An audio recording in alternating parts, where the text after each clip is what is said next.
Superheroes just about dominate the entertainment industry in multiple forms. Movies gross billions of dollars and video games sell millions of copies, but how did this all happen? How did comic book characters even get so popular? From the golden age of superheroes to the blockbusters of today, we'll explore how these illustrated stories have evolved and shaped pop culture. So grab your cape and fly with me as we break down just exactly why comic book characters came to be.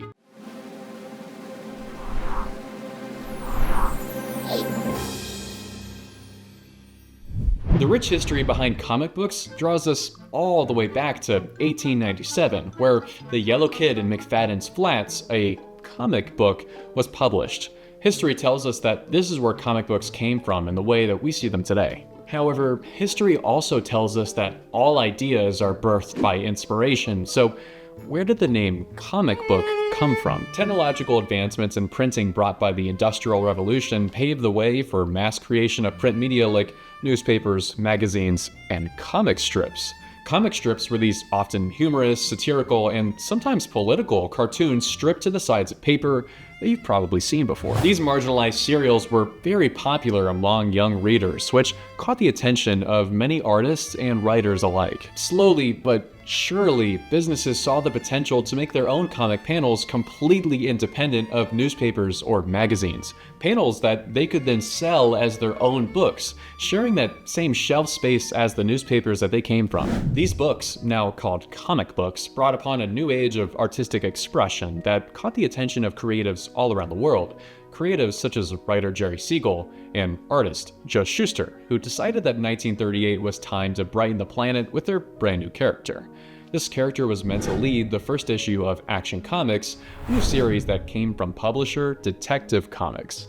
That character was Superman, who completely transformed the industry and ushered his audience into what's now referred to as the golden age of comics. Action Comics #1 sold out almost everywhere and quickly became the most popular comic book at that time. His bold design and incredible strength empowered readers during a time where the fate of the world was at stake. Readers loved that they could live vicariously through Clark Kent's numerous adventures, which naturally inspired competition. Plenty of comics came out at this time trying to recapture what Superman did, with many being extremely successful, but they also came from DC. Only one notable competitor really stood a chance at dethroning their slowly emerging comic empire. Marvel Comics #1 was the first successful attempt at doing this, and it actually kinda worked. Over time, comic sales skyrocketed to 1.5 million issues sold a month.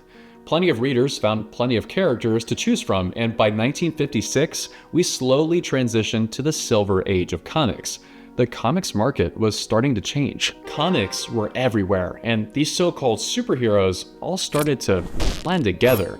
Everyone's powers were roughly the same, and readers had a hard time relating to our heroes when the whole cast played the same roles. Change was needed from new leadership that could bring these superheroes to a level that audiences could just get more excited about.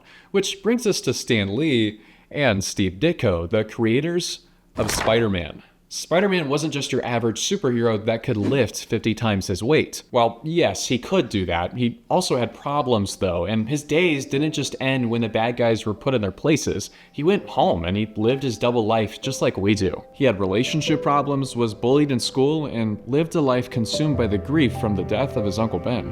Peter Parker showed creators that there could be more to comic books than superhuman feats and stories focused on action. Comics could be grounded in emotion, and not every superhero is going to get the happy ending that they deserve by the end of the issue. Entire teams of characters were written as allegories for real-world events, connecting readers to the lives that they were living. A perfect example of this shift in tone was the death of Peter Parker's longtime girlfriend, Gwen Stacy, by the hands of the Green Goblin in 1973, which gave us the Bronze Age of comics. This Bronze Age is when we started to see artists take grander leaps with their storytelling, with comic books focused on social issues that became more politically conscious. It became clearer and clearer that comic books weren't just for kids anymore. The 80s came and went with more mature stories leaning into the notion that comics, just like movies or novels, could have something to say about the world we live in. No longer were stories just about being relatable or exciting. They could actually present a worldview worth reading. As comic sales started to decline over the decades, publishers like Marvel and DC looked to spread to other forms of media, with movies and video games making the most sense. Several attempts had been made previously, with some more successful than others. You didn't have to fill in the blanks between panels with your own imagination anymore. It took some time, but the transition was made, and now movies and video games are the biggest platforms for comic books to truly come to life. Now, more than ever, comics are being used to their fullest potential. We came a long way from those little comic strips, and now those comic book characters dominate most forms of entertainment that we see today. But what's your favorite comic book character? Have they made their silver screen debut just yet? Be sure to let us know in the comments down below, and as always, like the video and subscribe to the channel, or give us a follow on Instagram, TikTok, and Facebook. Thanks for joining me on our journey from panel to panel across comic history.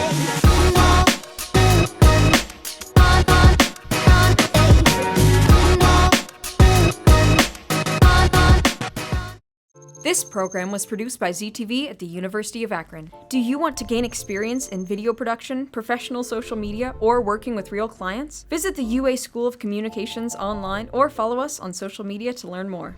ZTV, make media, make a difference.